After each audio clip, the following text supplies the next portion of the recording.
Hello friends, I am Abhishek Chauhan. Welcome to ADRGS academy daily 10 current affairs programme के अंतर्गत। आइए देखते हैं आज की महत्वपूर्ण घटनाएं। चीन भूटान सीमा विवाद समझौते पर सहमति, ठीक है, हाल ही में चर्चा में है। और भूटान के विदेश मंत्री और उनके चीनी समकक्ष के बीच बीजिंग में इस संबंध में वार्ता हो रही है। चूंकि भूटान और चीन के बीच राजनयिक संबंध स्थापित नहीं है, इस विषय में भी बातचीत होनी है, राजनीतिक संबंध स्थापित करने का प्रयास किया जाएगा। साथ ही साथ चीन और भूटान के बीच सीमा विवाद को हल करने का प्रयास किया जाएगा। एक्स्ट्रा शॉट के अंतर्गत देख लेते हैं क्या क्या है। तो चीन, ठीक है, ध्यान देने योग्य बात ये है कि चीन के 14 पड़ोसी देशों में सिर्फ भारत और भूटान के साथ उसके सीमा विवाद अभी तक सुलझ नहीं पाए हैं। भारत के साथ वो सुलझाना नहीं चाहेगा, जबकि अन्य देशों के साथ वो सुलझा कर भारत के ऊपर कूटनीतिक दबाव वैश्विक स्तर पर बनाने का भी प्रयास करता है। ठीक है, किस किस तरह करता है कि अगर मेरे 14 देशों में 12 देशों के साथ सीमा विवाद सुलझ गए हैं, तो आखिर भारत के साथ न सुलझने के पीछे जो कारण है उसके लिए भारत ही उत्तरदायी है, ऐसा दिखाने का प्रयास, ऐसा दिखलाने का प्रयास चीन के द्वारा वैश्विक स्तर पर सफलतापूर्वक किया जा चुका है। तो भूटान के साथ अगर ये समझौता होता है तो भारत अकेला देश होगा जिसके साथ उसके सीमा विवाद बचे रहेंगे। भूटान के विदेश मंत्री ने इस वार्ता के दौरान वन चाइना पॉलिसी का समर्थन कर दिया। अभी तक नहीं कर रहा था। वन चाइना पॉलिसी का तात्पर्य क्या है कि जहां जो क्षेत्र चीन के द्वारा अधिकृत हैं, या जैसे ताइवान का मामला है, वहां पर चीन वन चाइना पॉलिसी की नीति को वैश्विक स्तर पर सामने रखता है, अर्थात ये चीन के हिस्से हैं। तो भूटान ने अभी तक वन चाइना पॉलिसी का समर्थन नहीं किया था, लेकिन अब वो ताइवान और तिब्बत को चीन का हिस्सा मानकर वन चाइना पॉलिसी का समर्थन करता दिख रहा है। चीन और भूटान के बीच सीमा विवाद देख लेते हैं कौन से हैं। ठीक है, चीन और भूटान के बीच सीमा विवाद 3 क्षेत्रों को लेकर है। पासमलुंग घाटी क्षेत्र, ये अरुणाचल के पास है, भूटान और चीन की सीमा पर। ठीक है, जकारलुंग और डोकलाम, 3, ठीक है, ये 3 क्षेत्र हैं। डोकलाम के लिए उसने बहुत पहले ऑफर किया था 98 में ही कि डोकलाम के बदले वो दुगना जमीन देने के लिए तैयार है।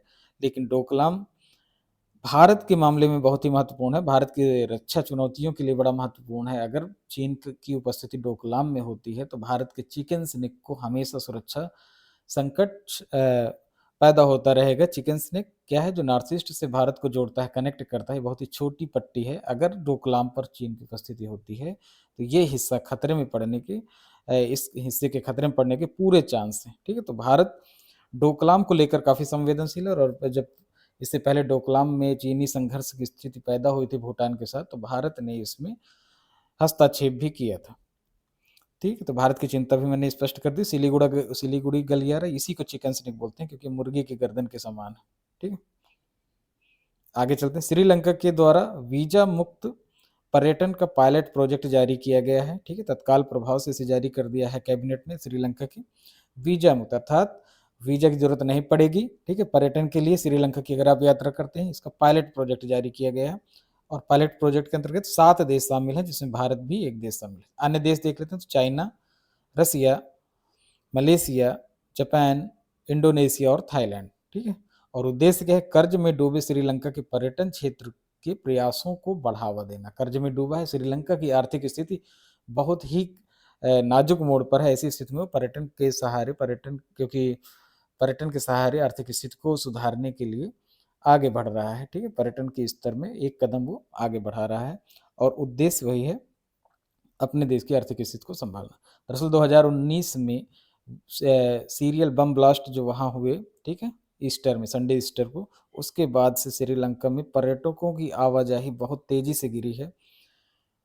तो इस दिशा में भी ये जो वीजा मुक्त पर्यटन का जो पायलट प्रोजेक्ट है, इस दिशा में भी इसके पर्यटन क्षेत्र के विकास को बढ़ावा देता नजर आएगा। संयुक्त राष्ट्र दिवस, यूएन डे, 24 अक्टूबर को हर साल मनाया जाता है। कब मनाया जाता है? 24 अक्टूबर को। और इसका कारण है कि इसी दिन संयुक्त राष्ट्र संघ की स्थापना हुई थी। ठीक है, तो इसकी स्थापना के प्रतीक के रूप में ही इसे मनाया जाता है। थीम देख लेते हैं। थीम क्या है? The front liners of climate action. ठीक है, ये इसकी थीम है, इसे आप जरूर याद रखें, the front liners of climate action. UN disarmament week, UN निरस्त्रीकरण सप्ताह। ठीक है, निरस्त्रीकरण या निशस्त्रीकरण दोनों एक ही बात है। यूएन निरस्त्रीकरण सप्ताह ये 24 अक्टूबर से 30 अक्टूबर मनाया जाएगा। 24 अक्टूबर को यूएन डे मनाएगा और उसी दिन से आगे के 7 डेज तक ये मनाया जाता है। यूएन डे की और इसको मनाने के पीछे जो कारण है वो इसके उद्देश्य में ही निहित है, यूएनओ की स्थापना के उद्देश्य में ही निहित है। यूएनओ की स्थापना का उद्देश्य क्या है? वैश्विक शांति, सुरक्षा बनाए रखना और विकास को बढ़ावा देना। और ये तीनों चीजें, चाहे शांति की बात हो, चाहे सुरक्षा की बात हो, चाहे विकास की बात हो, इसके लिए निरस्त्रीकरण अर्थात आयुध विहीन विश्व की संकल्पना को स्वीकार किया गया है। हथियारों से विहीन दुनिया की संकल्पना को अनिवार्य माना गया है। ठीक है, इसीलिए इसे मनाया जाता है।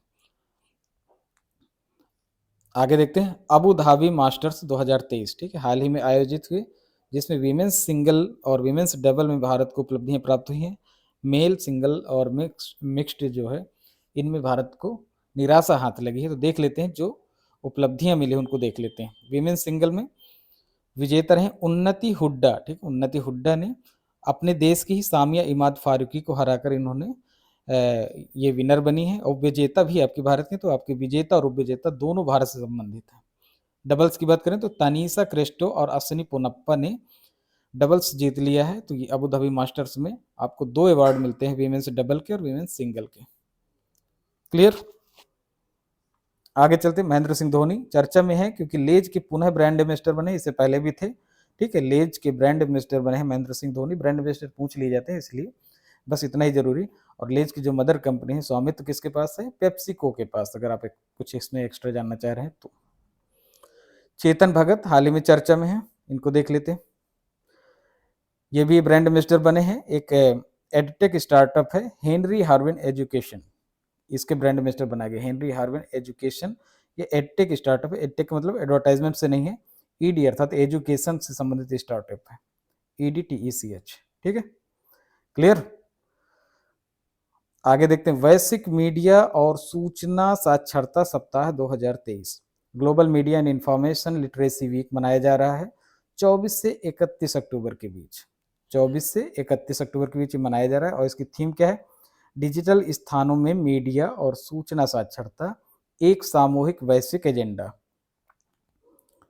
क्लियर? और इस वर्ष के महत्वपूर्ण आयोजन की जो जिम्मेदारी दी गई, किसको दी गई है? नाइजीरिया को। यहाँ एक्स्ट्रा शॉट के अंतर्गत देख लेते हैं। तो इसकी शुरुआत, ठीक है, इस वीक की शुरुआत किसके द्वारा की गई? यूनेस्को के द्वारा की गई 2012 में। इतना जरूरी नहीं कि कब की गई, बस यूनेस्को आपको याद रखना है। और यूनेस्को का हेड ऑफिस क्या है? पेरिस। ठीक है, पेरिस फ्रांस में। रिचर्ड राउंड्री, इनको देख लेते हैं। रिचर्ड राउंड्री, इनका निधन हुआ है हाल ही में। ठीक है, निधन हुआ है। और ये अफ्रीकी अमेरिकी अभिनेता हैं जिनकी विशिष्टता क्या है कि पहले ब्लैक एक्शन हीरो के रूप में इनको मान्यता मिली है। पहले ब्लैक, ठीक है, पहले ब्लैक एक्शन हीरो के रूप में इनको मान्यता मिली है। और एक्स्ट्रा शॉट के अंतर्गत देख लेते हैं तो 1971 में सैफ्ट मूवी में अभूतपूर्व भूमिका के लिए इनको जाना जाता है। प्रोजेक्ट नीलगिरी ताहर, ठीक है, हाल ही में तमिलनाडु सरकार के द्वारा इसे लॉन्च किया गया है। तो देख लेते हैं इसके अंतर्गत महत्वपूर्ण बातें क्या हैं। तमिलनाडु सरकार के द्वारा लॉन्च, जैसे मैंने बताया, प्रोजेक्ट अवधि है इसकी 2022 से 27 और इसका उद्देश्य है, जैसा कि आपको पता है, नीलगिरी ताहर की प्रजाति के आवास, ठीक है, वितरण और पारिस्थितिकी के प्रति लोगों में समझ विकसित करना। ठीक है, उनका हैबिटेट क्या है, उनका डिस्ट्रीब्यूशन कैसा है और इकोलॉजी उनकी समझनी है। और लोगों को समझाना है कि किस तरह ये इसकी भूमिका है इकोलॉजी में। एक्स्ट्रा शॉट के अंतर्गत देख लेते हैं। साइंटिफिक नेम है इसका नीलगिरी ट्राइगस हिलोक्रियस। ठीक है, कभी कभी पूछ लेता है, तो इसे आप याद रखें, नीलगिरी ट्राइगस हिलोक्रियस। और स्थानीय नाम है इसका वरैयाडू। वरैयाडू के नाम से लोकल लोग जानते हैं तमिल में से। और काफी प्राचीन साहित्य भी इसका वर्णन करते हैं। संगम साहित्य में इसका वर्णन है। ठीक है, शिल्पाधिकारम में इसका वर्णन मिलता है, किसमें? शिल्पाधिकारम। विशिष्टता इसकी क्या है? पश्चिमी घाट की खड़ी चट्टानों में चढ़ने के अपने गुरुत्वाकर्षण विपरीत कौशल के लिए प्रसिद्ध है। ठीक है, तो गुरुत्वाकर्षण के विपरीत ये खड़ी चट्टानों में चढ़ जाता है और लोग इसे देखकर हतप्रभ रहते हैं क्योंकि ये काफी कठिन कार्य है खड़ी चट्टानों पर चढ़ना, जिससे ये आराम से कर लेता है, इसके स्वभाव में है, सहजता से करता है। IUCN स्टेटस देख लेते हैं। तो IUCN स्टेटस इसका इंडेंजर्ड, ठीक है, इसीलिए इसके संरक्षण के प्रयास किए जा रहे हैं, इनके आवास के संरक्षण के प्रयास किए जा रहे हैं और इनके वितरण और इकोलॉजी को समझने का प्रयास किया जा रहा है। तो इंडेंजर्ड कैटेगरी है इसकी। इंडेंजर्ड कैटेगरी ER, ठीक है, इसे आप याद रखिए। तमिलनाडु के, हाँ इसमें कुछ चीज़ें और देख लो। तमिलनाडु के चीफ मिनिस्टर इस समय MK स्टालिन, और DMK से संबंधित है द्रविड़ मुनेत्र कड़गम, इनका राजनीतिक दल है। DMK की स्थापना 1949 में हुई थी, और ऐसा ये बताना इसलिए आवश्यक है कि कई बार साउथ के राजनीतिक दलों की स्थापना का क्रम पूछा जाता है, इसलिए आप DMK का याद रखिए। 1949 DMK, Dravid Munnetra Kazhagam.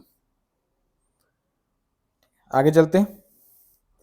Nano DAP liquid plant, ठीक है, इफको कलोल में इसे स्थापित किया गया है। पहला प्लांट है जो कि DAP का लिक्विड प्लांट। अभी तक आपको दानेदार खाद दिखती थी, अब आपको लिक्विड बॉटल्स में दिखेगी, यही इसका मतलब है। और इसका पहला प्लांट आपका कलोल गुजरात में है, वहां स्थापित किया गया है। इफको का प्लांट है कलोल, गांधीनगर गुजरात में। यहाँ नैनो DAP लिक्विड प्लांट का उद्घाटन गृह मंत्री और सहकारिता मंत्री अमित शाह जी के द्वारा किया गया है। नैनो DAP लिक्विड में का अगर वो देखते हैं कॉन्स्टिट्यूएंट्स क्या होते हैं, तो 8% इसमें नाइट्रोजन होता है और 16% फास्फोरस होता है, ठीक है, 8% नाइट्रोजन और 16% फास्फोरस। लाभ क्या है, ठीक है, अभी तक जो खाद थी उससे अलग क्या है, क्या ऐसे लाभ हैं जो इससे मिलने वाले हैं, तो ये देख लेते हैं कि इंपोर्टेड फर्टिलाइजर पर भारत की निर्भरता कम हो सकती है, ठीक है, कम होगी। जो भी आप फर्टिलाइजर आयात करते हैं उसमें कमी आएगी। कृषि उत्पादन में वृद्धि की संभावना है। भूमि का न्यूनतम प्रदूषण होता है, अर्थात प्रदूषण होता है लेकिन मिनिमम, ठीक है। मेक इन इंडिया पहल को प्रोत्साहन मिलेगा। और अगला है नैनो DAP की, अगर आप देखें तो 500 ml अर्थात आधा लीटर की बोतल पूरी एक बोरी जो कि 45 किलोग्राम यूरिया की होती है उसके बराबर होगी। एक बोरी जो यूरिया आप लेते हैं उसके बराबर केवल आधा लीटर की बोतल प्रभाव में बराबर होगी। अर्थात लॉजिस्टिक सुविधा भी का भी आराम रहेगा, बोरियों का ट्रांसपोर्टेशन और बोतल, इसमें आप देख सकते हैं कि कि इसमें काफ़ी सहूलियत मिलने वाली है ट्रांसपोर्टेशन में।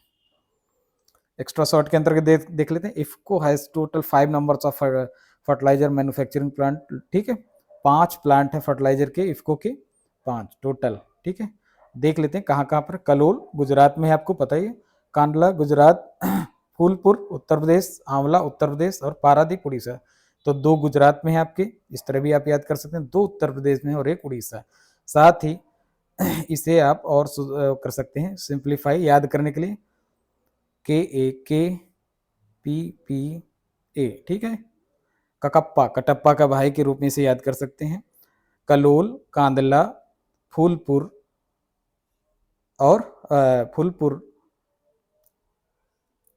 और ये हो गया आपका पारादीप, ठीक है, पारादीप और आंवला। तो इस तरह आप याद कर सकते हैं इसको, ये आपकी ट्रिक के रूप में हो जाएगा। इफको का फुल फॉर्म भी देख लीजिए, Indian farmers fertiliser cooperative limited. क्या है? Indian farmers fertiliser cooperative limited. Vikram 1, अगली खबर देख लेते हैं। विक्रम 1 हाल ही में चर्चा में है। क्या है विक्रम 1 देखते हैं। स्काई रूट एरोस्पेस द्वारा विकसित रॉकेट का अनावरण किया गया। अभी तक आप हर बार इसरो सुनते थे, अब कुछ मामलों में आपको स्काई रूट की भी चर्चा मिला करेगी। स्काई रूट भारत का प्राइवेट एरोस्पेस कंपनी है, ठीक है, जो कि पहली प्राइवेट स्पेस कंपनी जो इस क्षेत्र में उतरी हुई है। 2018 में इसकी स्थापना हुई थी। आगे इसके विषय में और बताते हैं। तो इसने 2000 विक्रम 1 क्या है आपका, ये एक स्काई रूट एरोस्पेस के द्वारा विकसित रॉकेट है जिसका अनावरण किया गया, अर्थात लॉन्च नहीं किया गया अभी, इसका प्रदर्शन किया गया है। 2024 की शुरुआत तक ये पूर्ण रूप से लॉन्च कर दिया जाएगा। और इसकी विशेषताएं क्या है विक्रम 1 रॉकेट की? क्या लॉन्च व्हीकल, जैसे आप PSLV सुनते हैं, GSLV सुनते हैं, उसी कैटेगरी का है जो कि प्राइवेट सेक्टर की कंपनी के द्वारा स्थापित है, डेवलप किया जा रहा है। कार्बन फाइबर निर्मित है ये, ठीक है, पहली विशेषता इसकी क्या है, कार्बन फाइबर से पूरा निर्मित है। दूसरा 3D printed engine, 3D printed liquid engine का इस्तेमाल इसमें किया गया है। साथ ही कई सैटेलाइट्स को पृथ्वी की लोअर ऑर्बिट अर्थात निचली कक्षा में लॉन्च करने की क्षमता रखता है ये, और सॉलिड फ्यूल और लिक्विड फ्यूल दोनों के कॉम्बिनेशन पर ये काम करता है, ठीक है। स्काई रूट एरोस्पेस का इसी समय जब इसने लॉन्च अनावरण किया है, उसी समय इसका उद्घाटन एक नए हेड ऑफिस का किया गया है स्काई रूट के। कहाँ, क्या नाम है उसका? स्काई रूट एरोस्पेस का नया ग्लोबल हेडक्वार्टर है मैक्स क्यू नाम से, ठीक है। कहाँ पर? हैदराबाद। तो हैदराबाद जो कि तेलंगाना की राजधानी, वहां पर मैक्स क्यू नाम से स्काई रूट का हेड ऑफिस, वैश्विक ग्लोबल हेडक्वार्टर स्थापित किया गया। एक्स्ट्रा शॉट के अंदर देख लेते हैं कि वास्तव में स्काई रूट एरोस्पेस है क्या जो इसरो के समानांतर खड़ा हो रहा है। तो देख लेते हैं इसमें क्या क्या है। भारत के निजी क्षेत्र की पहली एरोस्पेस निर्माता और कमर्शियल लॉन्च सेवा प्रदाता स्टार्टअप कंपनी। ठीक है, स्टार्टअप है एरोस्पेस के क्षेत्र का। इसकी स्थापना इसरो के पूर्व इंजीनियर और वैज्ञानिकों के द्वारा 2018 में की गई। ठीक है, इसरो से जो लोग रिटायर हुए या इसरो जिन लोगों ने छोड़ दिया उनके द्वारा इसे स्थापित किया गया। और इसके संस्थापक हैं पवन चंदना, ठीक है, और नागा नागा भरत डाका, दोनों IITian हैं और इसरो में काम कर चुके हैं। इनके द्वारा 2018 में स्काई रूट एरोस्पेस की स्थापना की गई। स्काई रूट एरोस्पेस ने विक्रम एस नाम से पहला रॉकेट लॉन्च किया था। ठीक है, और विक्रम 1 अगली विक्रम एस के बाद अगला है। तो ये रही आज की महत्वपूर्ण घटनाएं। ठीक है, अगर आपको कंटेंट अच्छा लगता हो तो आप हमारे चैनल का समर्थन कर सकते हैं, लाइक करके, शेयर करके, सब्सक्राइब करके। ठीक है, थैंक यू वेरी मच। मिलते हैं हम अगले सेशन में।